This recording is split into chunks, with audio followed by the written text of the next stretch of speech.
এখন আমরা যেটা আলোচনা করবো সেটা হচ্ছে ঈমান বিল্লাহ, আল্লাহর প্রতি ঈমান বিল্লাহের মৌলিক রোকন হচ্ছে চারটি। মৌলিক রোকন হচ্ছে কয়টি? চারটি। মৌলিক রোকন চারটি। এক নম্বর হচ্ছে আল্লাহ রাব্বুল আলামিনের ওজুদ এবং ওয়াহদানিয়ত সম্পর্কে আপনাকে কি করতে হবে? স্বীকার করতে হবে যে আল্লাহ তাআলা আছেন এবং তিনি একক, অদ্বিতীয়, তার শরীক নেই। এটা আপনাকে কি করতে হবে? বিশ্বাস করতে হবে। এটা হলো আল্লাহ তাআলার ওয়াহদানিয়তের বিষয়ে আপনাকে কি করতে হবে? স্বীকৃতি দিতে হবে। আল্লাহ তাআলা যে একজন আছেন, এটা ওজুদ, আল্লাহ তাআলার অস্তিত্ব, তিনি যে আছেন, তার সত্তা আছে, এটা আপনাকে স্বীকার করতে হবে। যদি কেউ আল্লাহ রাব্বুল আলামিনের অস্তিত্ব সম্পর্কে তার ভুল ধারণা হয় থাকে, তাহলে তিনি আল্লাহকে ছেড়েন নেই।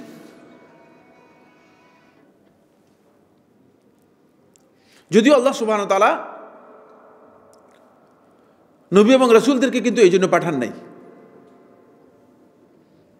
আল্লাহ রাব্বুল আলামিন নবী এবং রাসূলদেরকে এই জন্য পাঠান নাই যে আল্লাহ তাআলার অস্তিত্ব প্রমাণ করার জন্য পাঠান নাই। কারণ হচ্ছে আল্লাহ তাআলার অস্তিত্ব প্রমাণ করার জন্য আল্লাহ তাআলা এই মাখলুকাত দিয়েছেন।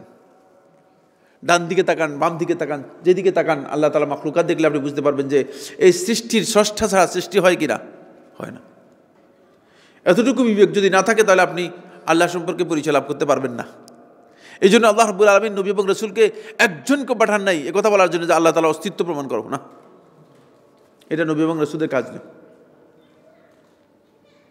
নবী এবং রাসূলদের কাজ হচ্ছে আল্লাহ তাআলার ইবাদত নিয়ে আলোচনা করার জন্য। প্রথম বলেছি যে আল্লাহ তাআলার ইবাদত কিভাবে করবেন সেটা জানানোর জন্য আসছেন। এই কথার জন্য আসেন না যে তোমরা আল্লাহ রাব্বুল আলামিন আছে একজন সেটা স্বীকার করো না। একটাও কোরআনের আয়াত নেই এই ব্যাপারে। নবী এবং রাসূলদের কোনো বক্তব্য এখানে নেই। কারণ হচ্ছে এটা আপনাকেই স্বীকার করে নিতে হবে। আপনি আসমানের দিকে তাকাবেন, জমিনের দিকে তাকাবেন, মাখলুকাতের দিকে তাকাবেন, আল্লাহর এই সৃষ্টি জগতের দিকে তাকাবেন, নিজের দিকে তাকাবেন। ওয়াফি আনফুসিকুম আফালা তুবসিরুন, তোমরা নিজেদের মধ্যে দেখো। আফালা তুবসিরুন, ভালো করে কিছু দেখতে পাচ্ছ না? আল্লাহ তাআলা বলতেছেন ভালো করে কিছু দেখা যাচ্ছে না, দেখে নাও নিজের মধ্যেই। কারণ মাখলুকাতের মধ্যে নিজের দিকে যদি আপনি নিজেকে তাকান তাহলে আপনি দেখতে পাবেন যে আল্লাহ রাব্বুল আলামিন একজন খালেক রয়েছেন। অন্যথায় এই সুন্দর সৃষ্টির কোনো সুযোগ নেই। এমনিতে এগুলো হয় না। যদিও ব্যাককল এত সুন্দর সৃষ্টির পরেও এমন এক পর্যায়ে চলে গেছে, ব্যাককল এসে বলতেছে যে আমরা আগে বানর ছিলাম। চিন্তা করেন, গবেষণা করে আর ভালো জিনিস পায় নাই। গবেষণা করতে করতে করতে এক পর্যায়ে গিয়ে নিজে বানর হয়ে গেছে, নিজেকে বানরের বংশধর মনে করতেছে। চিন্তা করেন, এই ব্যাককলকে গবেষণা করতে বলা হয়েছিল, কোন দরকার আছে? সে তার বাপকে দেখেছে তার বাপ কি বানর ছিল না? তার দাদাকে যদি দেখে তার দাদা কি বানর ছিল না? তার দাদাকে যদি দেখে সে কি বানর ছিল না? তাহলে কিসের ভিত্তিতে কি গবেষণা করলি তুই? তোর এই গবেষণা করতে বললো কে? এই গবেষণার অর্থ কি? এর একটাই মাত্র কারণ, সেটা হচ্ছে এই মূলত যেই জায়গায় গবেষণা চলে না সেই জায়গায় গবেষণা করেছে। যেখানে গবেষণা চলে না সেই জায়গায় কি করেছে? গবেষণা করেছে। ফলে গবেষণা করে বানর হয়ে গিয়েছে না। এটা আল্লাহ তাআলার সৃষ্টি, আপনি কথা বলার কোনো সুযোগ নেই। এই মাখলুকাতের প্রত্যেকটা জিনিসের অস্তিত্বে আসার জন্য আল্লাহ রাব্বুল আলামিন কি করে অস্তিত্ব দিয়েছেন এটা আপনাকে বিশ্বাস করতে হবে। তিনি এগুলোর খালেক। প্রথম শর্ত হচ্ছে এটি,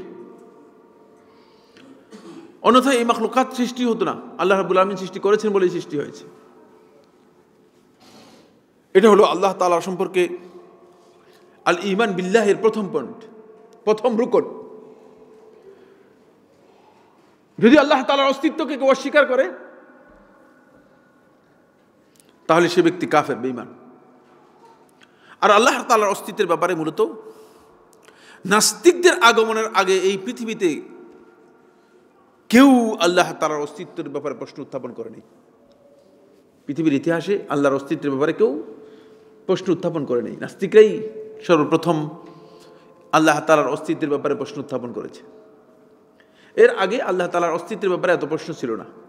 ওই মক্কার জাহেলী সমাজের মুশরিক যারা ছিল তারাও আল্লাহর অস্তিত্বের ব্যাপারে তাদের কোনো প্রশ্ন ছিল না, তাদেরও কোনো প্রশ্ন ছিল না। তার কারণ হচ্ছে এটা এমন একটি কমন বিষয় যে, এমন একটি মৌলিক বিষয় যে কমন সেন্স দিয়ে এটা বোঝা কি সম্ভব, এটা বোঝা সম্ভব। কমন সেন্স দিয়ে আপনি এটা বুঝতে পারবেন। 2 নম্বর হচ্ছে আল্লাহ রাব্বুল আলামিনের রুবুবিয়ত আপনাকে মেনে নিতে হবে। রুবুবিয়ত হচ্ছে যে আল্লাহ সুবহানাহু ওয়া তাআলা এই বিশাল সৃষ্টি জগতের রব হিসেবে তিনি এই বিশাল সৃষ্টি জগৎকে সব কিছু তার নিয়ন্ত্রণের মধ্যে রয়েছে। তার রুবুবিয়তকে আপনাকে স্বীকার করে দিতে হবে। রব শব্দ থেকে রুবুবিয়ত এসেছে। রুবুবিয়ত বলা হয় থাকে আল্লাহ তাআলার কাজগুলোকে। আল্লাহ সুবহানাহু ওয়া তাআলার মধ্যে আল্লাহ তাআলার অসংখ্য কাজ আছে যেগুলো আল্লাহ রাব্বুল আলামিন বাস্তবায়ন করেন। আল্লাহ রাব্বুল আলামিন মানুষদেরকে রিজিক দেন কি দেন না? দেন। মানুষদেরকে জীবন দেন কি দেন না? দেন। আল্লাহ রাব্বুল আলামিন মানুষদেরকে মৃত্যু দেন কি দেন না? দেন। আল্লাহ রাব্বুল আলামিন মানুষদেরকে হেদায়েত দেন কি দেন না? দেন। এইভাবে এই পৃথিবীর মধ্যে যত কিছু আছে সব কিছুর নিয়ন্ত্রণ, সৃষ্টি এবং মালিকানা একমাত্র আল্লাহ তাআলার। এটা হচ্ছে রুবুবিয়তের মূল বিষয়। এটা অবশ্যই আপনাকে কি করতে হবে? রব হিসেবে আপনাকে মেনে নিতে হবে। এই জন্য আপনাকে প্রথম যখন আল্লাহ তাআলা পরিচয় করে দেয়, আল্লাহ তাআলা কোথায় পরিচয় করে দিয়েছে প্রথম? হ্যাঁ, না, রূহের জগতে মানে আল্লাহ তাআলা পরিচয় করে দিয়েছে, ঠিকই বলেছেন। কিন্তু কোরআনের মধ্যে প্রথম যখন আপনাকে পরিচয় করে দিয়েছে, যখন বলতেছে আলহামদুলিল্লাহি রাব্বিল আলামিন, দেখছেন, রব্বুল আলামিন, এই জগৎ সমূহের রব। এটা আপনাকে আল্লাহ তাআলার মানে যখন আল্লাহকে স্বীকার করবেন তখনই আপনাকে সেটা স্বীকার করে নিতে হবে। এটা ঈমান বিল্লাহের দ্বিতীয় রুকন, যেটা থাকতেই হবে। যদি আল্লাহ রাব্বুল আলামিনের রুবুবিয়তকে অস্বীকার করেন তাহলে আপনি আল্লাহ রাব্বুল আলামিনের আল্লাহ তাআলার প্রতি ঈমান আনেন নাই। একটাকে অস্বীকার করলে যথেষ্ট, বেঈমান। যদি আপনি মনে করেন যে এই পৃথিবীর মালিক আল্লাহ তাআলা ছাড়া আর অন্য কেউ ওই পৃথিবীর মালিক, তাহলে আপনি কি বেঈমান হবেন? মানুষদের যে মালিকানা দেওয়া হয়েছে এটা হচ্ছে ক্ষণস্থায়ী মালিকানা।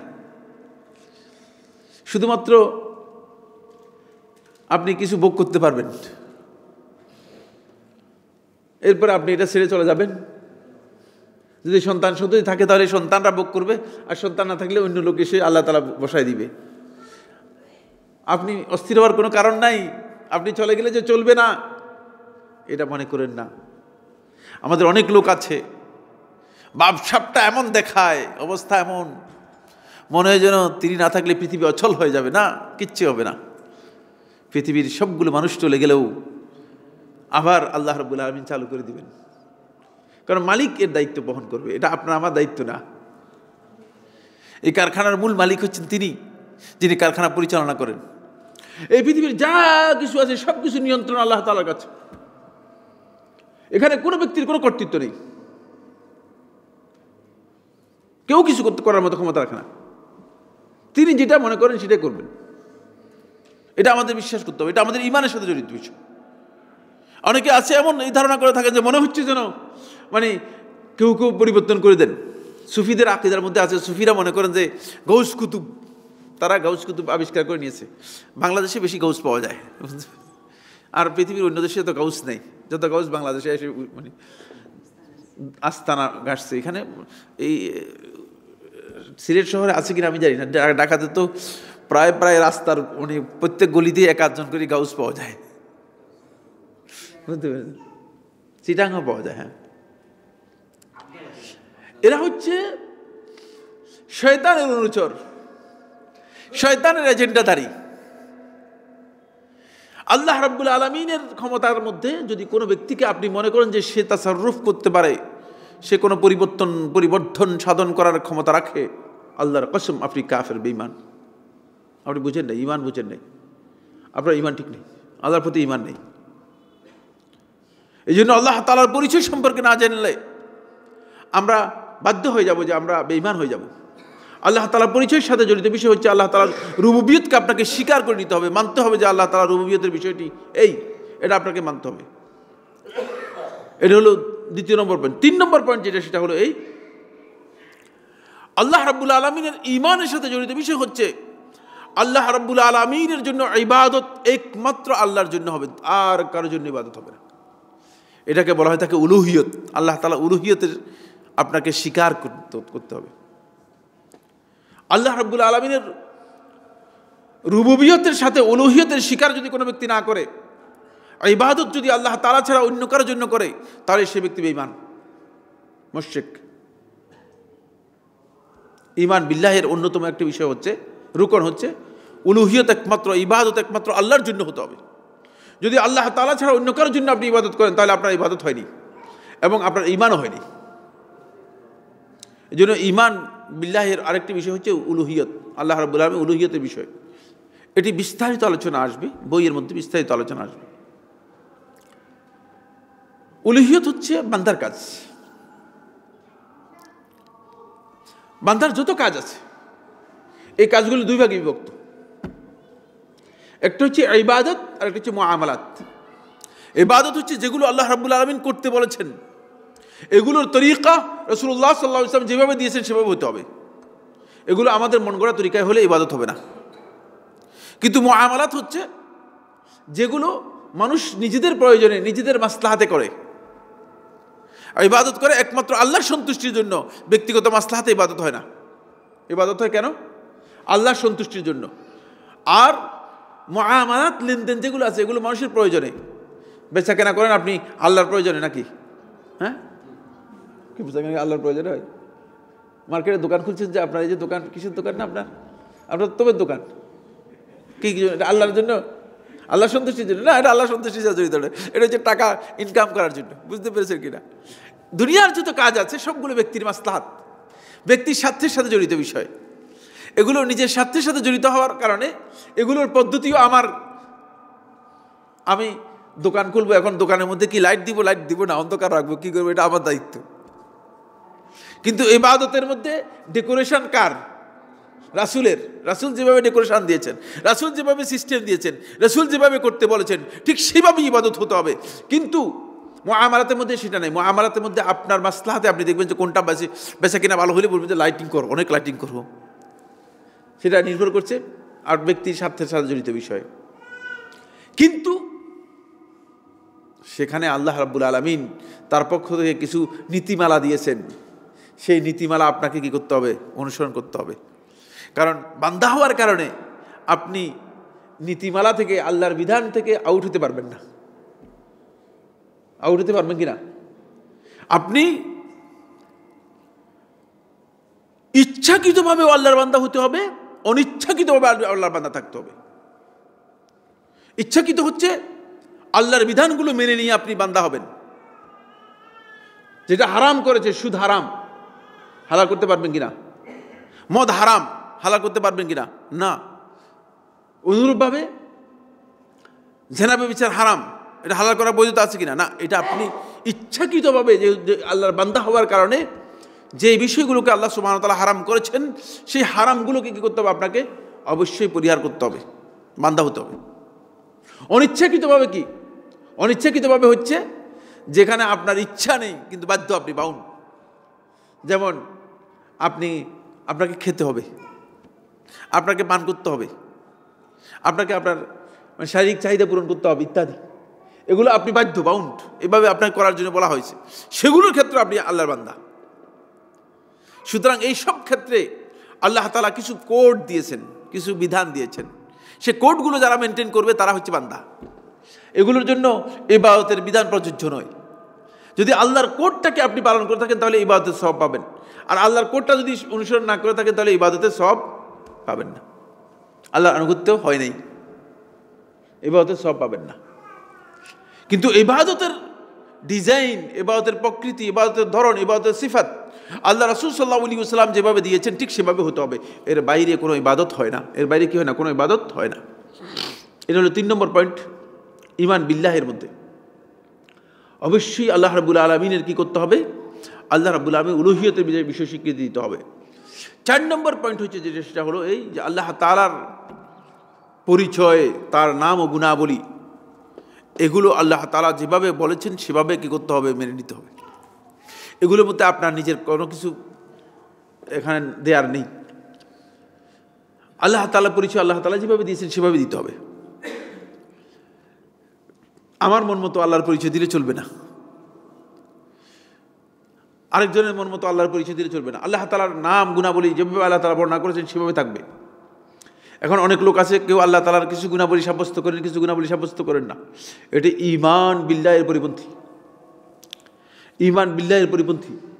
এই জন্য আল্লাহ তাআলার বিধানগুলোকে যেভাবে আল্লাহ রাব্বুল আলামিন বলেছেন সেভাবে আসমাউল্লাহিল হুসনা ওয়া সিফাতিল উলিয়া, আল্লাহ তাআলার সুন্দর সুন্দর নাম এবং গুণাবলী যেগুলো আছে সেগুলোকে ঠিক সেভাবেই আপনাকে কী করতে হবে? মেনে নিতে হবে, সেভাবে আপনাকে মেনে নিতে হবে। এটা হচ্ছে ঈমান বিল্লাহের মৌলিক 4টি রুকন। এই 4টি রুকন যে ব্যক্তি পূরণ করলো সে ব্যক্তি ঈমান বিল্লাহ কী করলো? ঈমান বিল্লাহ, আল্লাহর প্রতি ঈমানের বিষয়টি পূর্ণ করলো।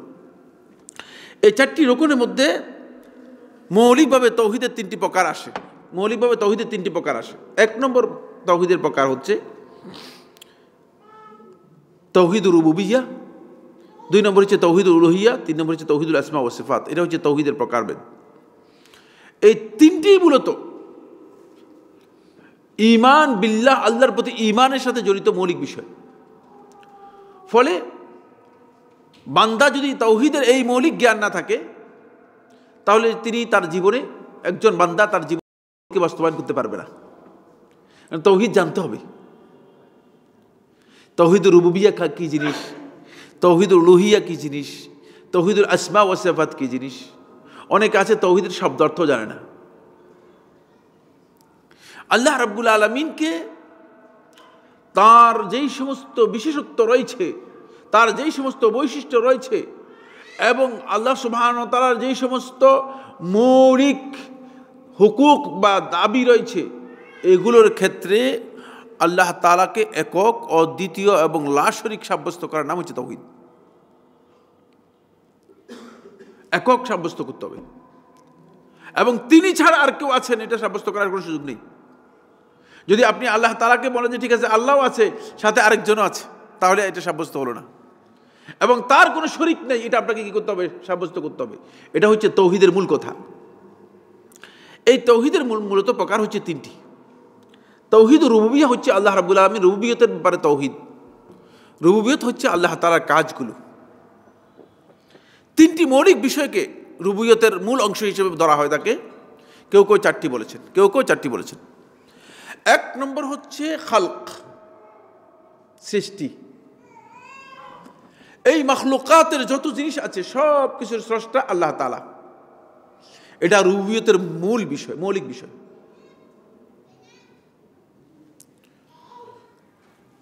আল্লাহ তাআলাও সৃষ্টি করেন, আবার মানুষও সৃষ্টি করে। আল্লাহ তাআলার সৃষ্টি আর মানুষের সৃষ্টির মধ্যে পার্থক্য রয়েছে এই জায়গায়, আল্লাহ রাব্বুল আলামিন সৃষ্টি করে থাকেন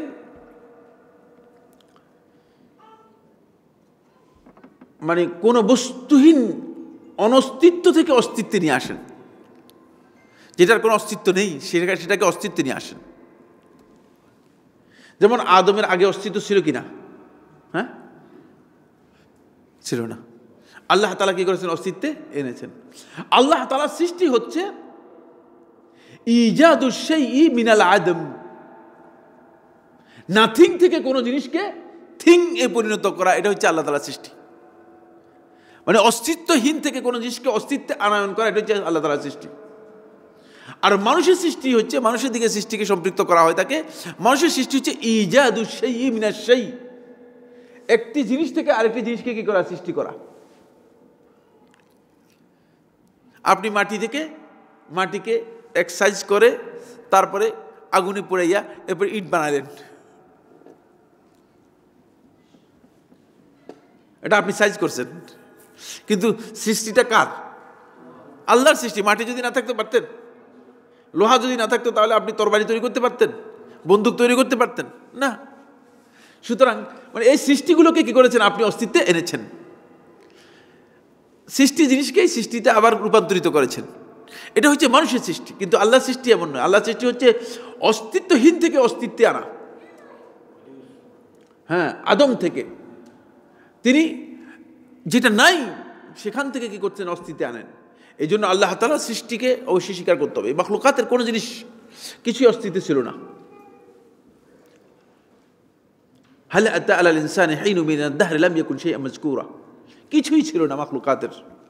এই পৃথিবী কিছুই ছিল না, সবটা আল্লাহ রাব্বুল আলামিন সব কিছুকে আল্লাহ রাব্বুল আলামিন মেহেরবানি করে কি করেছেন, আবার অস্তিত্বে এনেছেন। এই জন্য আল্লাহ তাআলা চ্যালেঞ্জ করেছেন যে তোমরা কিভাবে বলো যে আল্লাহ রাব্বুল আলামিন তোমরা পুনরুত্থান করতে পারবেন না? তোমরা কি মনে করো যে প্রথম সৃষ্টির চেয়ে পরবর্তীতে সৃষ্টি করাটা এটা কঠিন? আমি তো আগে অস্তিত্বই ছিল না, সেখান থেকে সৃষ্টি করেছি, এখন অস্তিত্ব আছে, সেখান থেকে আমি আবার নতুন করে সৃষ্টি করব, এটা তো প্রশ্নই আসে না, এটা তো প্রশ্নই আসে না। এই জন্য আল্লাহ রাব্বুল আলামিন মানুষদেরকে অস্তিত্বে নিয়ে আসবে, এটা হচ্ছে আল্লাহ তাআলার সৃষ্টি। দুই নম্বর হচ্ছে সব কিছুর মালিকানা একমাত্র আল্লাহ তাআলার জন্য। প্রকৃত মালিক হচ্ছেন আল্লাহ তাআলা। এই মাসআলার মধ্যে পৃথিবীর কোনো আলেমের দ্বিমত নেই। এই মাখলুকাতের যত জিনিস আছে সব কিছুর প্রকৃত মালিক কে? আল্লাহ তাআলা। এখন আল্লাহ তাআলা যদি মালিক হয়, পকেটের টাকা আল্লাহর জন্য বের করতে পারি না কেন? আমাদের গলদ ওই জায়গায়। মালিক আল্লাহকেই মনে করি, কিন্তু আসলে মানে এটা বিশ্বাস করি না। মনে করি আল্লাহ মালিক, কিন্তু বিশ্বাস করি না। আমাদের বিশ্বাসটা এখনো সন্দেহের জায়গায় আছে, আমি এটা বোঝানোর জন্য উদাহরণ দিই। আমি একটা সুন্দর উদাহরণ দিয়ে আলোচনা শেষ। সেই উদাহরণটা হচ্ছে এই, মানে বিশ্বাসটা আমাদের, মানে ইয়াকিনের জায়গাটা আমাদের কোথায়, প্রত্যয়ের জায়গাটা আমাদের কোথায়, কতটুকু? খুব ভালো করে খেয়াল করুন। প্রত্যয়ের জায়গাটা আমাদের এই জায়গায় এত গলদ যে এই পৃথিবীর সমস্ত মানুষ এটা বিশ্বাস করে যে যদি আগুনের মধ্যে আমি আমার আঙ্গুল দিয়ে পুড়ে যাবে, ঠিক না?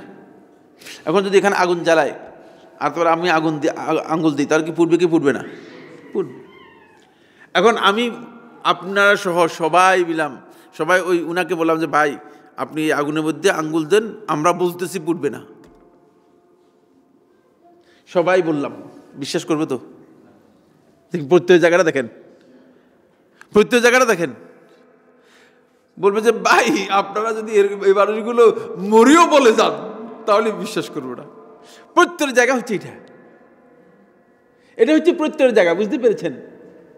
মানে এমন দৃঢ় প্রত্যয় আপনার আর আছে যে আপনাকে দুনিয়ার মানুষ সাক্ষী দিলেও আপনি কি করবেন না, করবেন না। কিন্তু যখন জাহান্নাম সম্পর্কে আপনাকে বলা হয় তাকে, তখন আপনি ধারণা করেন, আপনার প্রত্যয় হচ্ছে আপনি ধারণা করেন আর এই জাহান্নাম আগুন কি হবে না। আপনি এখনো প্রত্যয়ের জায়গায় আসেন নাই, ঈমানের জায়গাটুকুতে আসেন নাই, আপনার অন্তরের মধ্যে এখনো ইয়াকিন আসে নাই। ফলে আমরা সবাই ইয়াকিনের জায়গা থেকে দূরে আছি, মনে করে থাকি যে এই মাখলুকাতের মালিক আল্লাহ তাআলা, কিন্তু ভিতরে সবাই মালিক হয়ে বসে আছি, মালিকের স্টেজ দখল করে আছি। বুঝতে পেরেছেন কিনা? প্রত্যয়ের জায়গাটুকু এখন আমাদের তৈরি হয় নাই। যদি প্রত্যয়ের জায়গাটুকু তৈরি হতো তাহলে এমনটা আমাদের হতো না। এটা হলো 3 নম্বর পয়েন্ট হচ্ছে যেটা, সেটা হলো এই মাখলুকাতের যা পরিবর্তন যা কিছু পরিচালনা করেন সবটা পরিচালনা করেন আল্লাহ তাআলা। এখানে কারো কোনো তাসাররুফ নেই, কারো কোনো অধিকার নেই। মানে দিনকে রাত করেন, রাতকে দিন করেন। মানুষ কাউকে ফকির বানিয়ে দিচ্ছেন, কাউকে রাজা বানিয়ে দিচ্ছেন।